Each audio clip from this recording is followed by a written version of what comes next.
Well, good afternoon, everyone. And here we are at program number 70 in Letters on Occult Meditation, letter 9. Having finished letter 10 and 11, but now for the new esoteric schools, we're taking a little more time. In addition, there is a lengthy written analysis of what DK said regarding the new esoteric schools. So there's plenty there for you to study. And we have maybe another, then approximately 18, 20 pages in the book until we come to the end of this section. So it looks like we're dealing now with personnel and the faculty of the school and the types of building. We deal today with that portion of our third point in the letter on future schools of meditation, which deals with the personnel of the school. This will be interesting because naturally some of us will hope to be working in these schools, receiving instruction in these schools when the right time comes, and maybe going on to teach within, I think all we can anticipate maybe is the preparatory schools, which will appear when the Great Lord again makes his reappearance. So personnel of the school, this term includes those who supervise and those who are under supervision, and the subject is necessarily large. But at least we'll have some indications. As said in the earlier parts of this letter, the school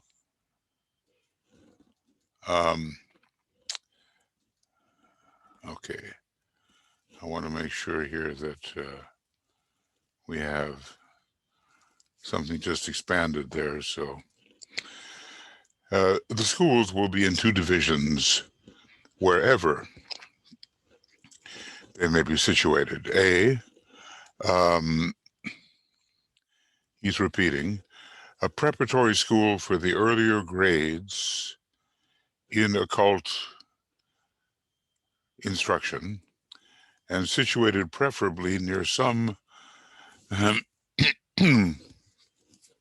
large expanse of water and near some central city. The types of interactions which can go on there are needed by students at that particular grade, and they learn how to know themselves through those interactions. So much will be directed towards the microcosm, understanding the personality and its relationship to the soul, not so transcendental into the larger picture as will be the advanced schools.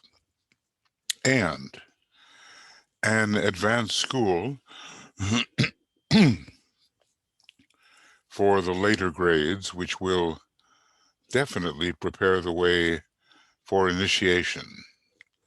The pupil trains in occult lore. So the ancient stories and methods and what has been handed down for a long time come to the student in these advanced schools. I'm going to lift this up just a little bit. Okay. And, more in the mountainous regions, more remote, less subject to interruption as deep subjective work must be accomplished. One can imagine a location, a mountainous location from which one could look out over the sea. It would be kind of an ideal situation. As you will consequently see, the personnel of both schools will necessarily differ, as will the curriculum, Okay.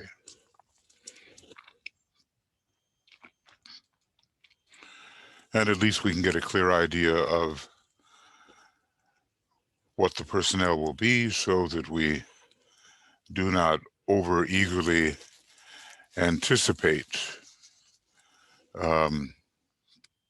or imagine that advanced schools have precipitated and that somehow we are members of them. It's even the preparatory school has a very demanding requirement or demanding requirements for those who will enter, much more so than today when students of occultism, spiritual occultism, enter into the kind of training that is available. The bar is relatively low compared to what it will be, of course. When we will deal with each type of school separately and lay down certain fundamentals which must be looked for in instructors and the instructed, so that people do not presume and find themselves thinking they should be where they should not be. The preparatory occult school. Okay.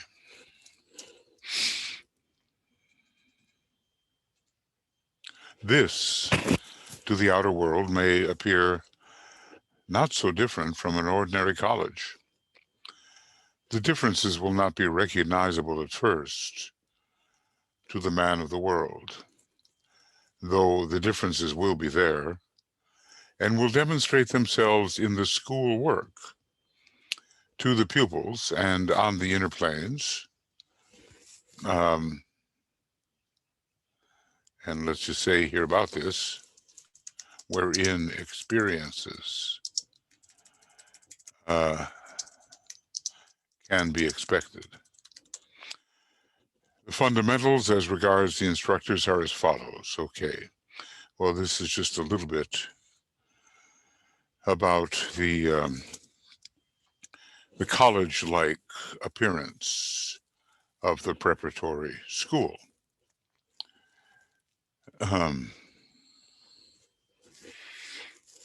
The differences will not be recognizable, except maybe for those who actually enter. And when we look at the curriculum, we will see why this should be. It's easy to anticipate that huge curriculum. We can write about it, but can we deliver it? That is the question. Even today, can we deliver it? What proportion of what is necessary for the preparatory curriculum can we really deliver? The fundamentals about the instructors will be as follows. The head of the school will be an accepted disciple. Well, we had a number of accepted disciples associated with the Tibetan. He accepted them, especially beginning in the group of 24, the new reorganized seed group, which was different from these groups of 9 that he was beginning. Even in the groups of 9, I suppose you could say they were accepted, though I don't know if they were technically accepted. The head of the school will be an accepted disciple. And interestingly, so many of those disciples were not yet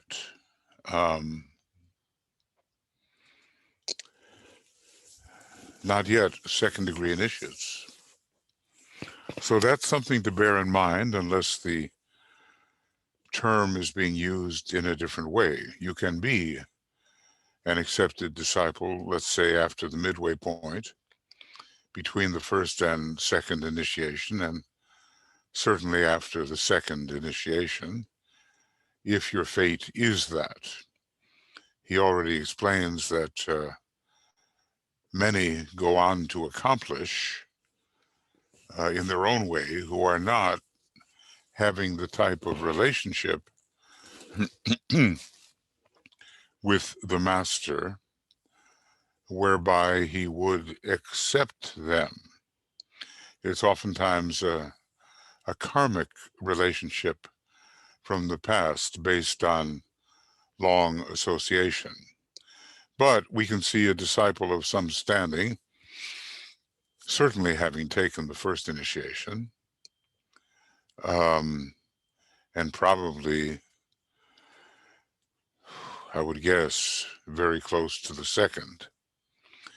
It is essential that the master, who is back of the work of any particular school, note that, because all these schools have the master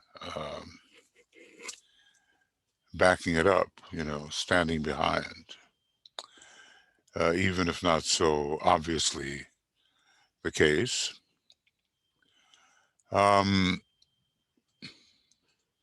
Should be able at all times to tap the consciousness of that school as focused through such an accepted disciple.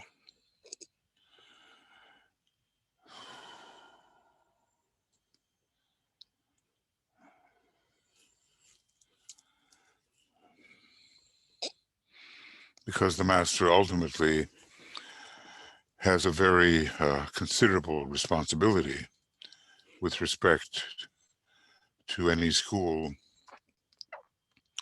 under his high supervision.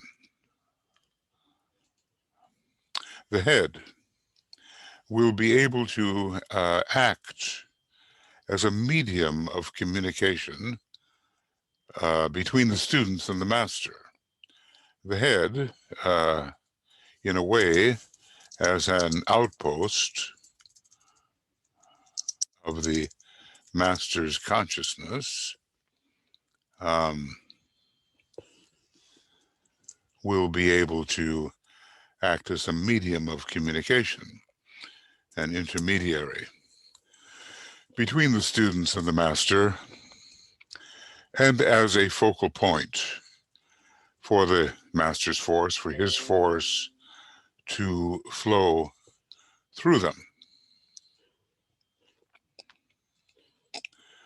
flow through to them.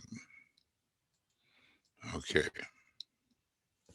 So a very responsible position this head must hold.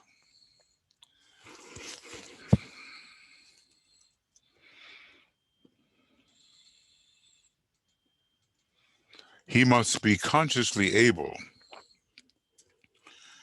to function on the astral plane at night and to bring the knowledge through to the physical brain, for part of his work will be with students on the astral plane, guiding them to the master's ashram at certain intervals for specialized work. He will have to train them too in this conscious functioning. So immediately, a high requirement.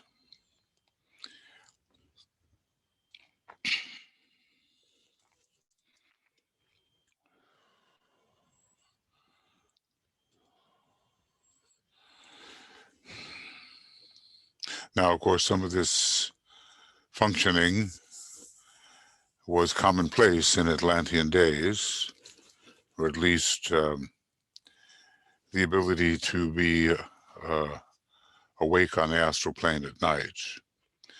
But this is specialized, detailed, responsible work. It's not just following one's whims and desires on the astral plane. Okay.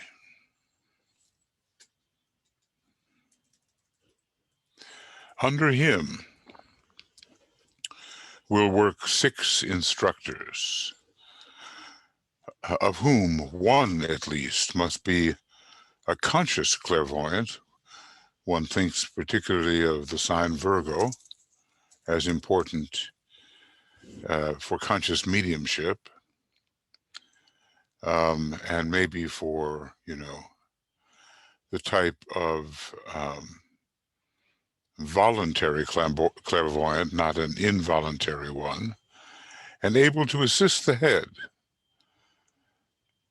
maybe who is not a conscious clairvoyant, with his information as to the auric development of the students. So 6 instructors, and again, the 7th.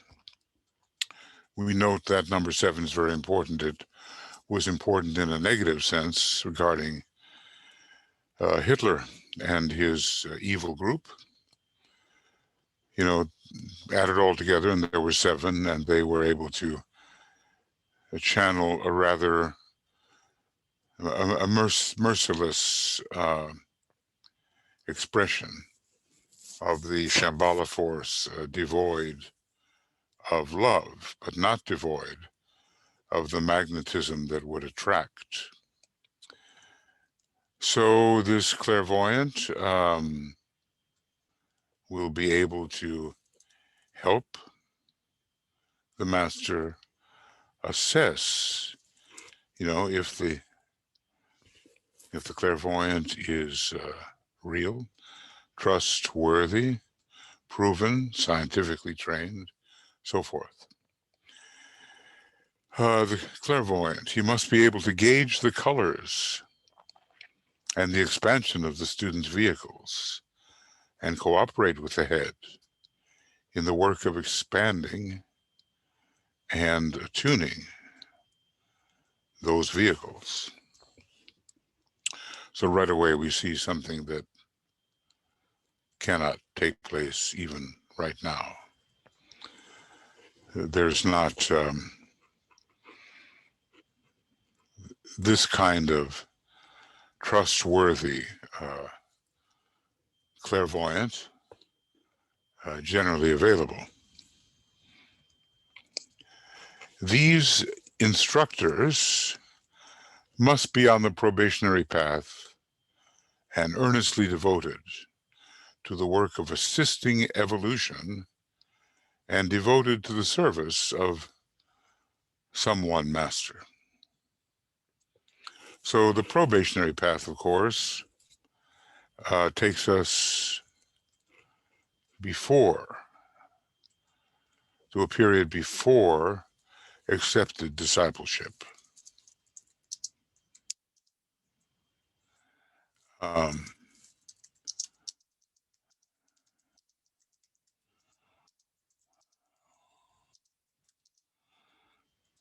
And I think I'll just...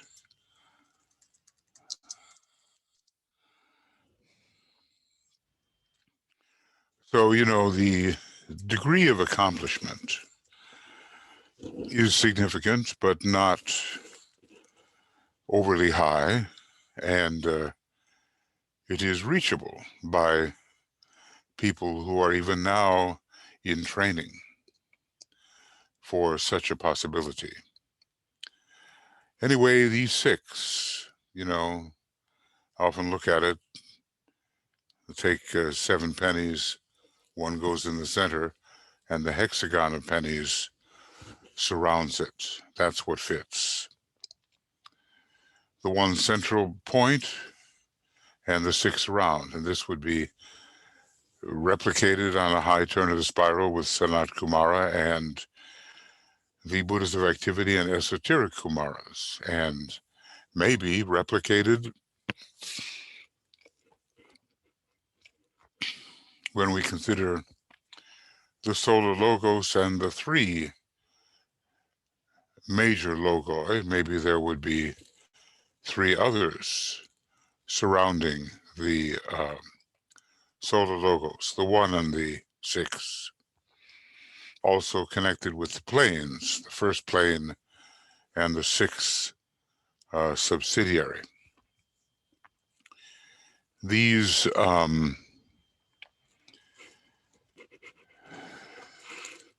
what's he calling them? Instructors. That's what he's calling them.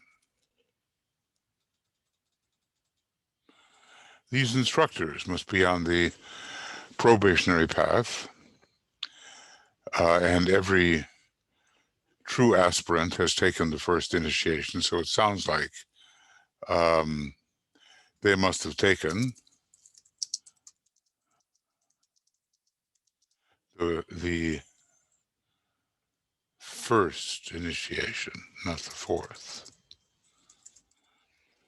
They must be carefully chosen so as to supplement and complement each other, and in the school will form a miniature hierarchy showing on the physical plane a tiny replica of the occult prototype. When we start reading in Rays and the Initiations, the introduction to Rule 11, we see a similar idea, but more developed at that later stage of the writing of that book. Point number 3, that those in the new esoteric groups that are going to take the real initiations have to function as a miniature hierarchy with no jealousy and ambition involved. People just know their place and they know what they can do. And so I suppose, carefully chosen, who's choosing? Maybe the master guides, but the head chooses. And maybe astrology and rheology enter into this if they're going to complement each other. So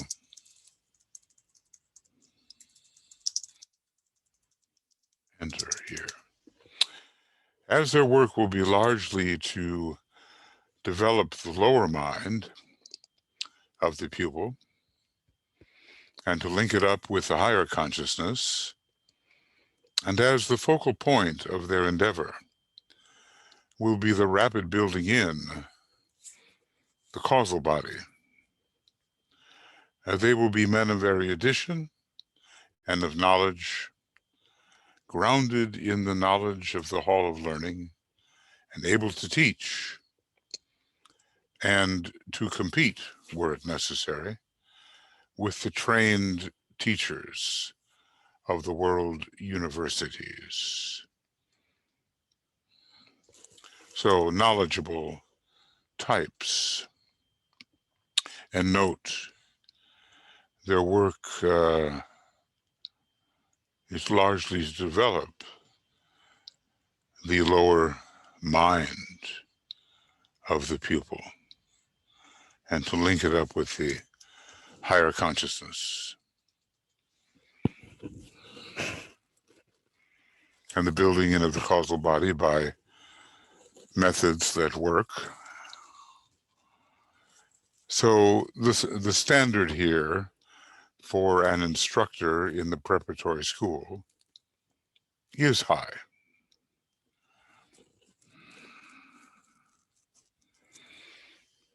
And, well, let's see, the lower mind here.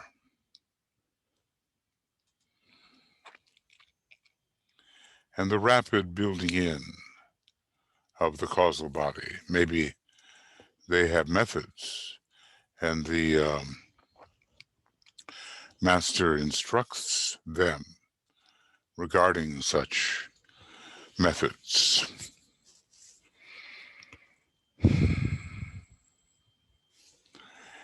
Able to teach and to connect with the trained teachers of the world universities, because, you know, such schools could at first be discounted as to their adequacy in comparison with conventional universities. Especially, you know, if word travels as to the nature of the training that they offer.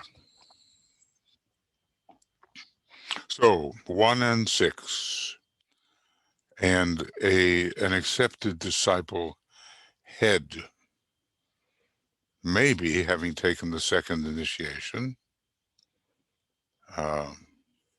but a number of accepted disciples have not yet taken the second initiation. So we get some idea as to the status of the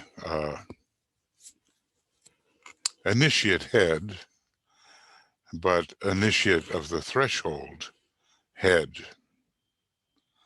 of the preparatory schools. In every college, the work of these trained 7 men, now does he mean men, or, you know, so many things have changed. He's told us to keep the personnel largely masculine, but, you know, those were older days. And there are certainly equally qualified women. So is he making a discrimination there? Or is he just using the term men in a general sense?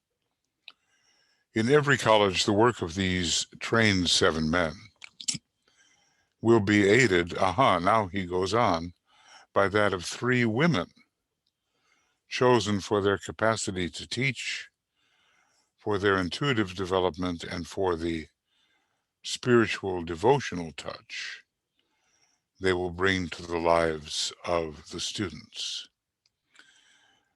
So he does seem to be separating out the capacities of men and women, but he is including the women as teachers and as intuitives and as able to access devotion more easily. At least that's the way he saw it at the time. The masters are always adapting according to the progress made by humanity. So here's a 10. Wherever there's a 7, there's a 10. To these 10 teachers will be entrusted the work of grounding the the students in the important essentials, in superintending the acquirement of the rudiments of occult lore, if not, the main flow of occult lore, such as would be received in the advanced school, the rudiments of the occult lore and occult science, and their development in the higher psychism, more connected with the Ajna center than the solar plexus. So this is the expectation of these 10.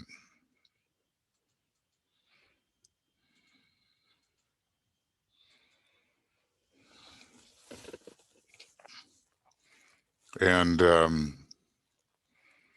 the reckless lower psychism, in which the individual is often the victim and not the guide of the process, is not focused upon.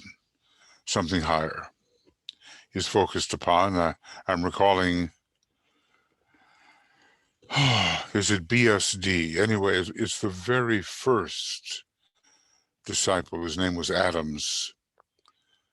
The very first disciple treated in Dina 1. And he is given psychic training because, and the way that is undertaken is that his Ajna center is to be stimulated. So the higher psychism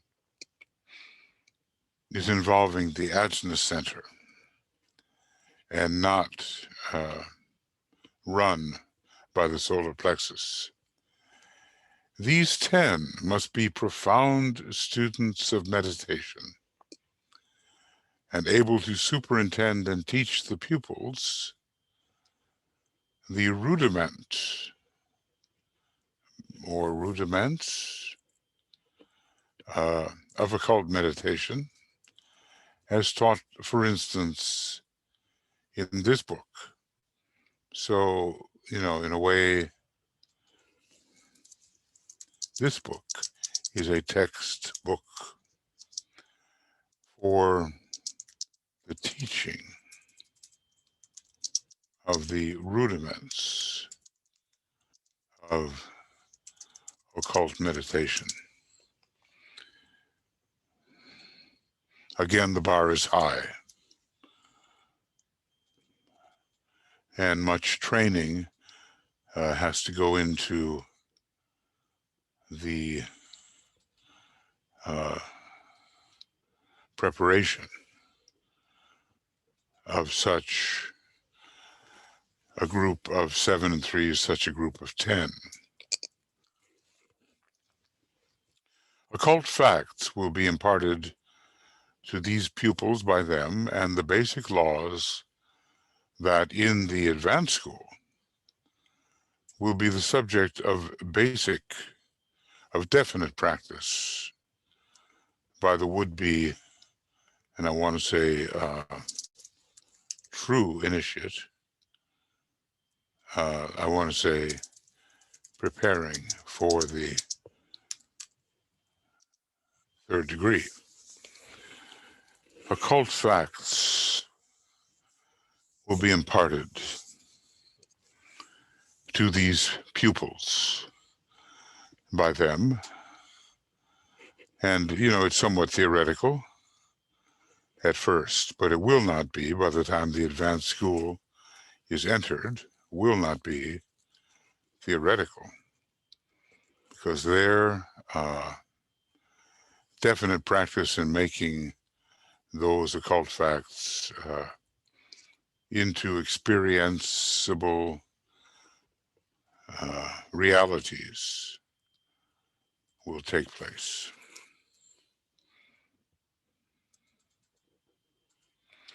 Exercises in telepathy, causal communication, reminiscence of work undertaken during the hours of sleep, and the recovering of the memory of past lives through certain mental processes will be taught by them themselves proficient in these arts. So once again, the high bar for these 10 instructors.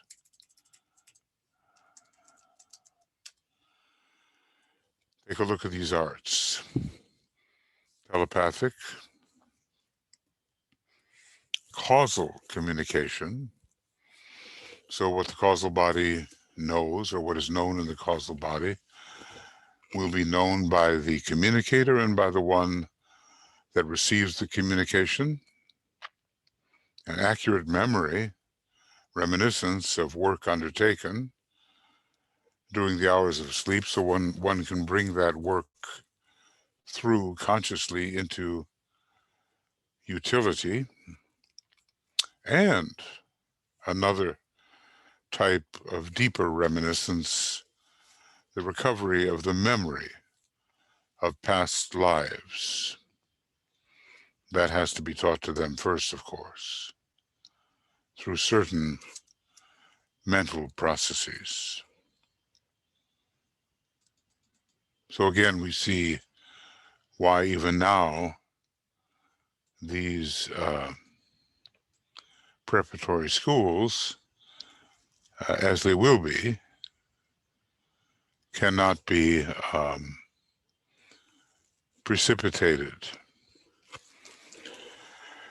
because those who can do these things in a reliable manner are very few and far between,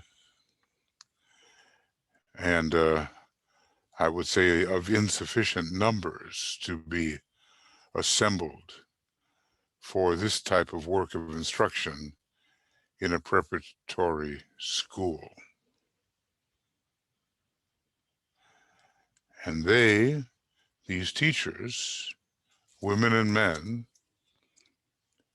will know how to do this. They will be proficient in these arts of recovery. Sorry.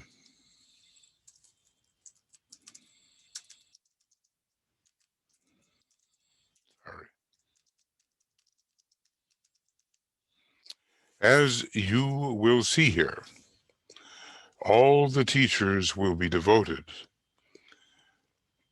He's not afraid to use that word.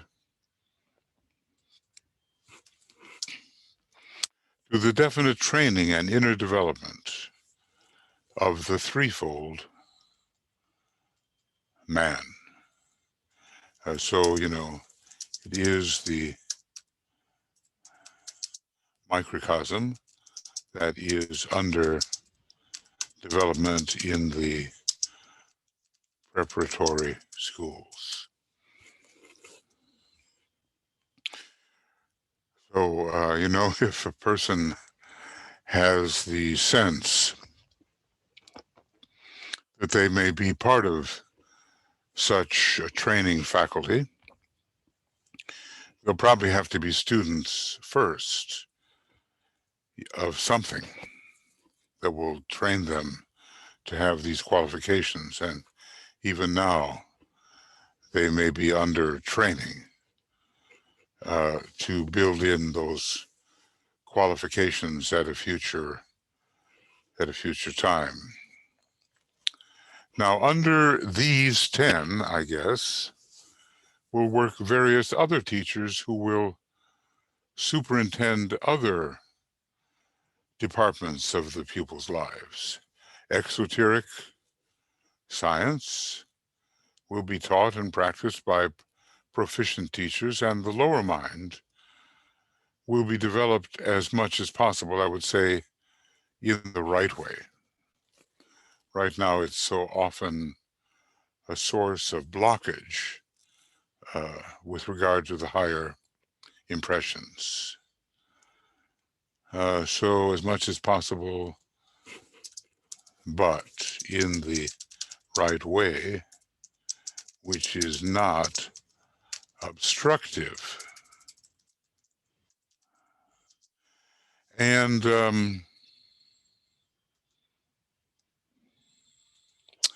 kept in check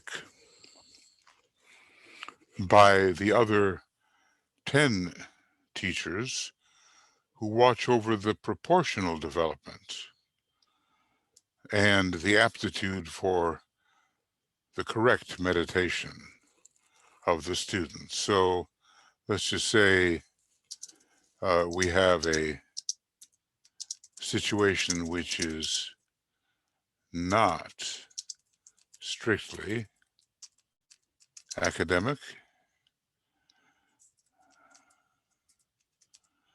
Right now, teachers in colleges, they don't consider the whole human being, and they really are simply responsible for their subject, but imparting their subject. But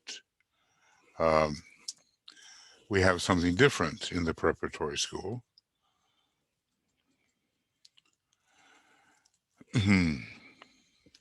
And supervision. These other teachers, various other teachers, are supervised by the 10, and the 10, or at least the 9, are supervised by the head, and the head is supervised by the master, who is behind probably the branch where the teaching is going on, and then, it all goes back to the one fundamental school of occultism in Shambhala.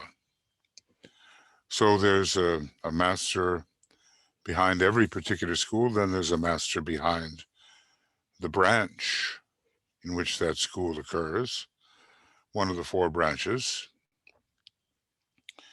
And then finally, the greatest example of the teaching ray, well, I suppose somehow the Chohans fit in there somewhere. And then the greatest example of the teaching ray on our planet, who is Sanat Kumara.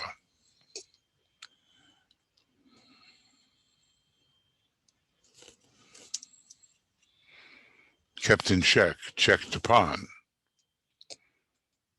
So there is much supervision and consideration of the entire student, not just his academic development. Along with this will be the life of world service, rigidly demanded of each and every pupil. It begins as a demand, whether or not the pupil may seem so inclined towards it, but one would imagine that people at that stage, and having entered the school after a due assessment by those who admit such students, would be inclined to fulfill in service as much as possible that was learned. And this life of service will be carefully watched and recorded. Everything careful. It's almost as if important methods used in the Tibetan universities, which can be considered in a way prototypical, are being applied here to these new preparatory schools of meditation. One thing to be noted here is that in this, there will be no compulsion.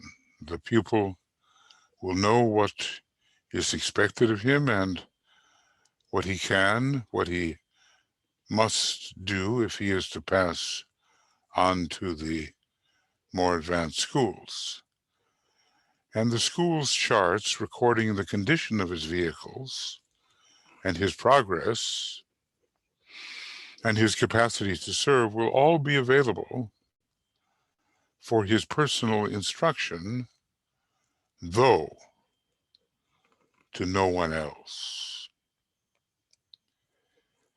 It's almost the way DK was writing his letters. He was careful that he did not make the challenges that every student was facing public property. Or if he did speak of a challenge, he did so with forethought and deliberation, thinking that it could help the others. He will know clearly where he stands, what he must do, what remains to be done, and it rests then with him to aid the work by the closest cooperation. So again, Master DK does not compel. Sometimes when you deal with first-ray masters, they seem to come closer to the idea of compulsion. The idea when I say run, run, when I say jump, jump, when I summon you, come here, these are orders, we might say. And they seem to apply more to those on the first ray. But on the second ray, no. He's never compelling. He's incentivizing. He's offering a definite opportunity for a student to make progress if the student will only follow his instructions. And it must be of a sometimes disappointing nature to watch how students reject their opportunities, do not carry out proffered opportunities. So again, much responsibility on the part of every student who is aware of his own condition and what he must do. But we don't make, apparently, everybody's business everybody else's business.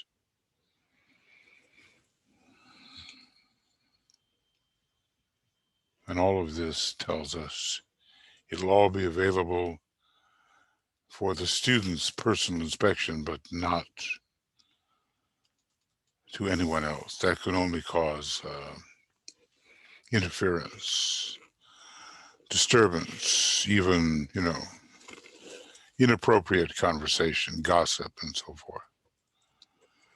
A certain amount of care will be taken in the admittance of pupils to the school, and this will obviate the necessity of later removal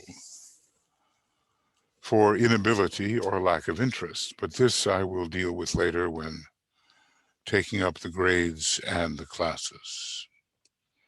I just get the sense that some of the best practices that can be transferred from the East to the West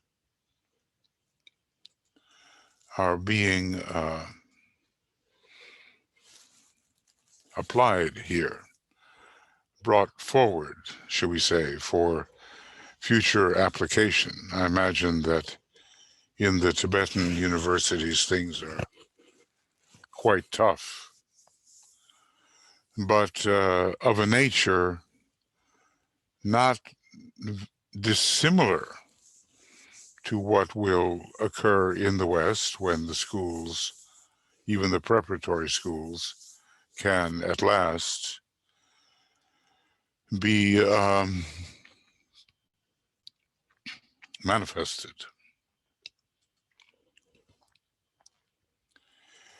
You have therefore, and he's summing up, as any good teacher does, 10 superintending teachers composed of 7 men and 3 women, including a head who is an accepted disciple, and under them will work a set of instructors who will deal primarily with the lower mind in the emotional, physical, and mental equipping of the pupil and his passing into the advanced school in a condition to profit by the instruction there imparted. So this is the first level of responsibility. And involved here are 10 plus however many it takes to cover the kind of curriculum which is offered by the Tibetan. So we don't know how many instructors there are, but they are superintended as the 10 teachers are superintended by the master, who is the school sponsor in a way, subjectively, and maybe by the Chohan behind the master, and finally by the greatest example of the teaching ray upon our planet, which is, or who is, Sanat Kumara. Here I would point out that I have planned out the ideal. You know, we can't get overly obsessed concerning numbers. When we do, we put our emphasis upon externals. And for a while, the ideal may not be reached as we try to sustain other ideals regarding the qualifications of who may be available. So what's pictured here is the school as it is hoped it will eventually be.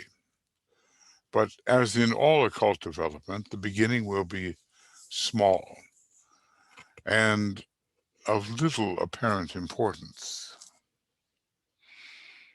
So he's telling us not to hold too rigidly to the form which he has presented.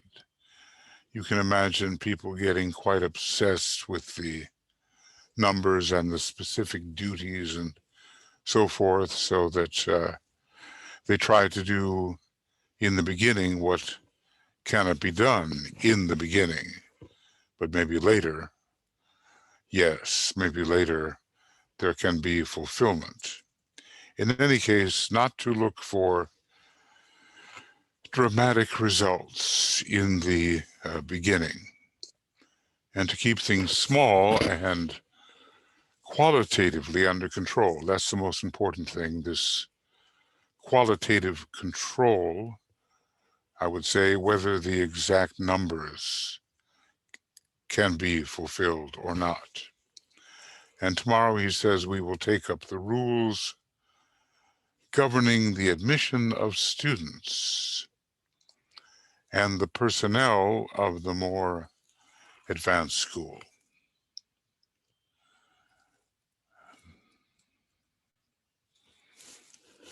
Whichever school it may be, appearing sooner or later.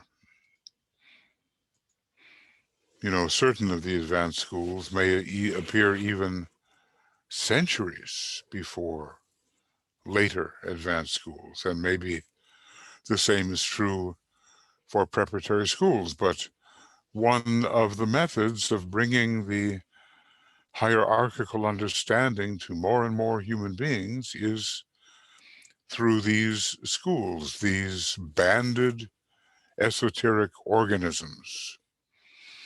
And of course, the church will be equally as important, in Masonry as well, though maybe there are fewer of those who are specifically training on the first ray, the kind of training which Masonry will offer.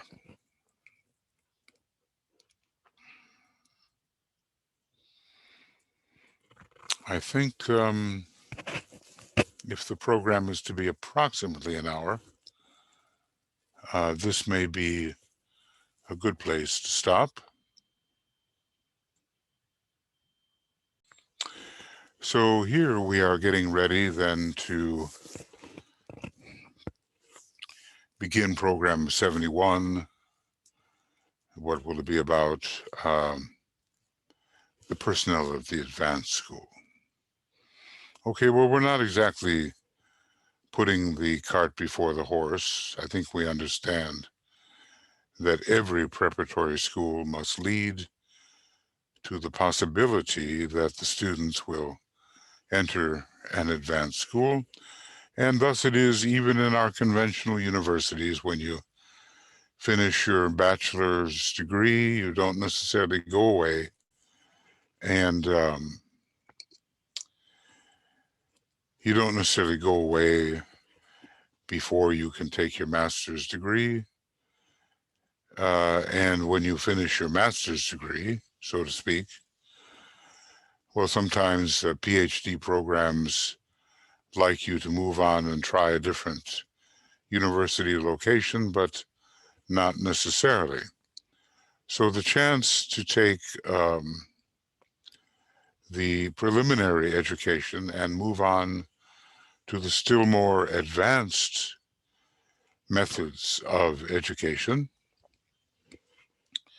is offered even today. And I think that's the way it will be. And that's why it's quite important for an advanced school to be in process of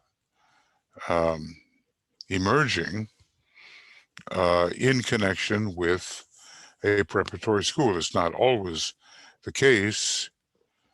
And for some of the preparatory schools, one will not have an immediate advanced school to go to unless one goes to an already established school, advanced school somewhere else. That too may be possible. Suppose that the student is ready for an advanced school, but the advanced school associated with his preparatory school is not yet extant, is not yet functioning. There probably will be other opportunities offered from advanced schools that appeared more rapidly after the founding of the preparatory school associated with them. But all those things, lie pretty far in the future. Suffice it to say, for the willing student, for the capable student, for the rightly motivated student, there will always be opportunities for education of the kind that befits his or her present level of spiritual occult development. But as I said, there's so much of a victory that has to be achieved over the present dweller on the threshold of humanity, that focused as it is in a rebellious personality,